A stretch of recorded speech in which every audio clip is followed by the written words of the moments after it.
I just finished the Assassin's Creed Valhalla series, and I just wanted to kind of do a stock of the different DLCs and everything for the game and give some feedback and thoughts on that.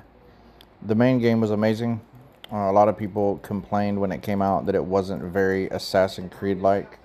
It wasn't really as much like Assassin's Creed as a lot of the other series, which is valid. It's a really good game, but it's not really built to be like Assassin's Creed. Although it does have Assassin's Creed elements. It has the Templar, it has the Assassins, it has assassinations, and a lot of other really cool stuff in it.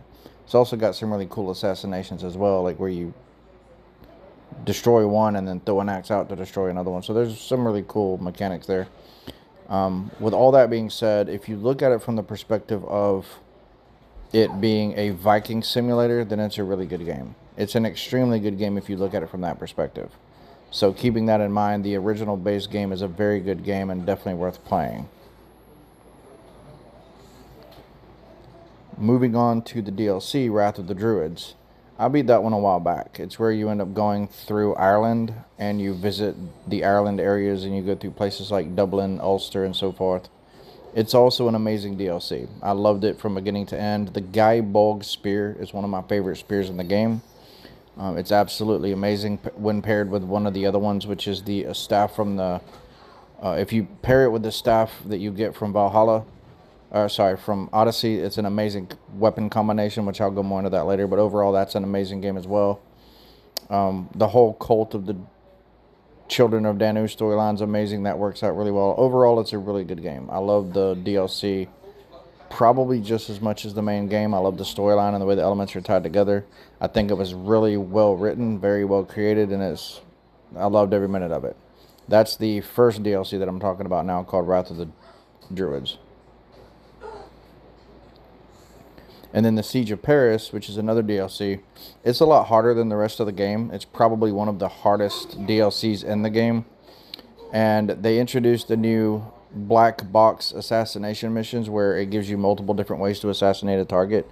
That one's a little bit more like the Assassin's Creed of old versus the other DLC. And they did a really good job of kind of blending all that together, I think, when they got tired of people complaining about that. But it's really well created. The weapon types that they added into that for the Sith are really cool.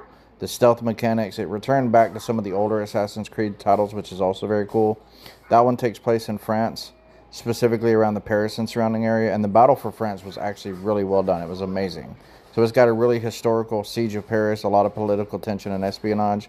It's one of my favorite DLCs. I say that about all of them because they were all amazing, but it's a lot harder and it has a little bit of a steeper learning curve, but definitely worth playing. And then the third and final DLC, which is Ragnarok, was the one that I just finished. I actually finished the whole rest of the game and then came back to Ragnarok because I didn't get a chance to finish it the first time, just because of various reasons. I needed to buy the DLC, and I was also beating some other games.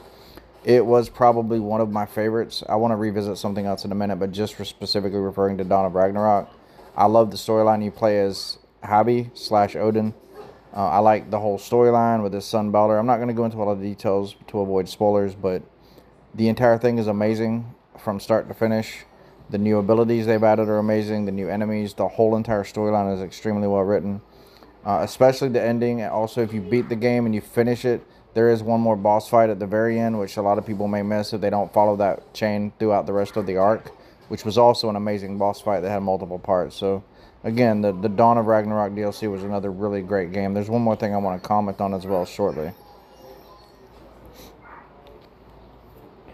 The Dawn of Ragnarok is like the last part of an ongoing chain of quests relating to Norse mythology.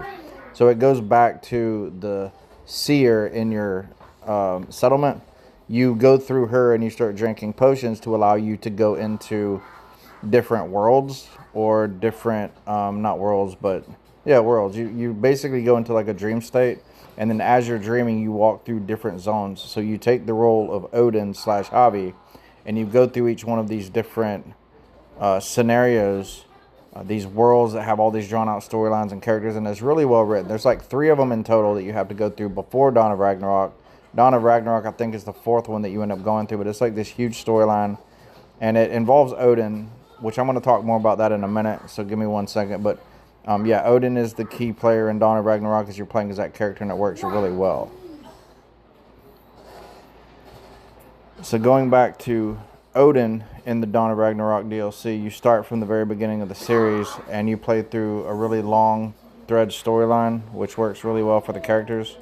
And you end up going across multiple maps playing out Javi's storyline. So it reminisces the old Odin character from Norse mythology, where he goes through and deals with all the wars with the gods and the battle with the different enemies and fights Surtur.